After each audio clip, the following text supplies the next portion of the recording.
5 jours avant de descendre l'allée dans ma robe sur mesure, mon père a appelé pour annuler sa participation à mon mariage. Sa raison, ma sœur pleurait dans la salle de bain, se sentant menacée par mon bonheur. Ma mère l'a soutenue, me disant de marcher seule et d'arrêter de faire du drame. Mais le jour de mon mariage, quand les grandes portes se sont enfin ouvertes, je ne marchais pas seule. Et l'homme qui tenait mon bras a fait se lever mon père, terrifié, au fond de la salle. Je m'appelle Solène, j'ai 33 ans, directrice d'une agence de relations publiques de luxe à Bordeaux. Abonnez-vous, dites-moi d'où vous me regardez. Ce mardi soir, 5 jours avant mon mariage avec Antoine, brillant avocat fiscaliste, mon téléphone a sonné. Mon père, Bernard, importateur-exportateur obsédé par les apparences bourgeoises. Solène, situation grave. Je ne te conduirai pas à l'hôtel dimanche.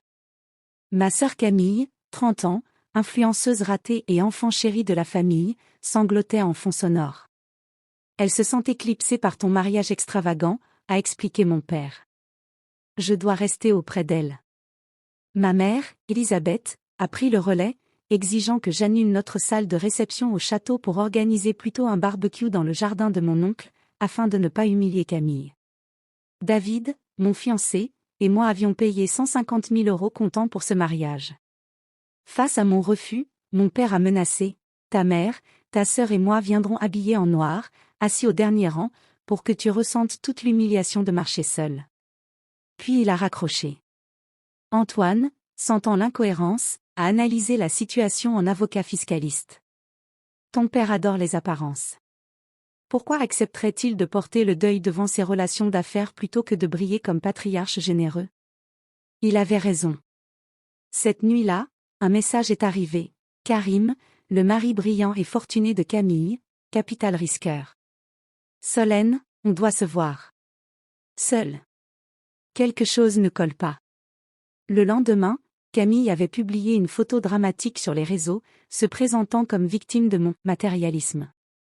Les commentaires toxiques ont afflué de toute ma famille élargie. J'ai bloqué chaque numéro méthodiquement, sans une once d'émotion.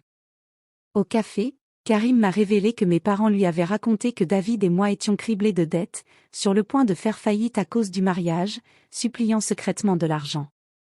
Ma banque affichait un solde parfaitement équilibré, chaque prestataire payé intégralement 6 semaines auparavant.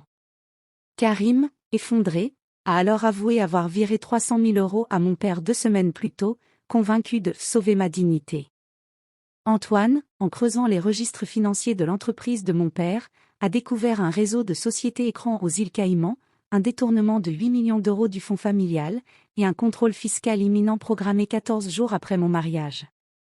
Les 300 000 € de Karim n'avaient jamais servi à mon prétendu mariage, ils avaient directement financé les dettes de jeux astronomiques de Camille, accumulées secrètement à Monaco pendant qu'elle prétendait faire des retraites bien-être. Nous avons compris le plan. Mes parents avaient besoin que j'annule ma réception luxueuse, redoutant que Karim et Antoine, tous deux dans les cercles financiers, ne se croisent et ne découvrent la vérité en discutant. Nous avons décidé de les laisser croire à leur victoire jusqu'au jour J. Antoine a compilé un dossier accablant pour l'administration fiscale, programmé pour s'envoyer automatiquement à 15 h le jour du mariage. Karim a synchronisé le gel total des comptes de Camille, l'annulation de ses cartes, et une notification de séparation légale, déclenchée au même instant. Le jour du mariage, mes parents et Camille sont arrivés vêtus de noir, se sont installés délibérément au dernier rang, devant 200 invités prestigieux. Quand les portes se sont ouvertes, ce n'est pas mon père qui se tenait à mon bras, mais Karim, en smoking impeccable. Le silence de stupeur qui a traversé la salle fut absolu. Le visage de mon père s'est vidé de son sang. Ma mère a porté la main à sa gorge. Camille, pétrifiée, ne comprenait pas pourquoi son propre mari escortait la sœur qu'elle méprisait. En passant devant leur rangée, Karim s'est arrêté un instant, s'est penché, et a murmuré simplement « Vérifiez vos emails ». La partie est finie. Puis nous avons continué notre marche, les laissant suffoquer dans leur propre effondrement silencieux pendant que la cérémonie se déroulait sans une seule fausse note. 15 minutes après notre cocktail de mariage, les portes de la suite nuptiale ont été violemment poussées.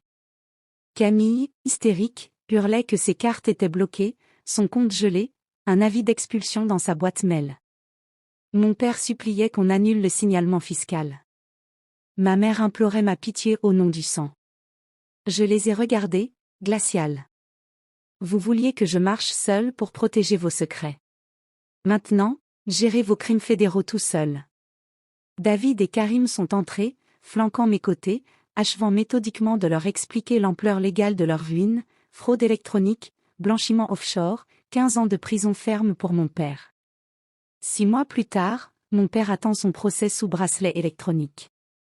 Ma mère, bannie de son club UP, est socialement isolée. Camille travaille au salaire minimum dans un centre commercial, dépouillé de tout par un divorce sans pitié. Karim, devenu un membre permanent et cher de notre famille choisie, vient dîner chez nous chaque dimanche. Le sang ne fait pas la famille. Le respect, la loyauté et les limites, si. Et parfois, la décision la plus libératrice qu'on puisse prendre, c'est de quitter la table quand le respect n'y est plus servi.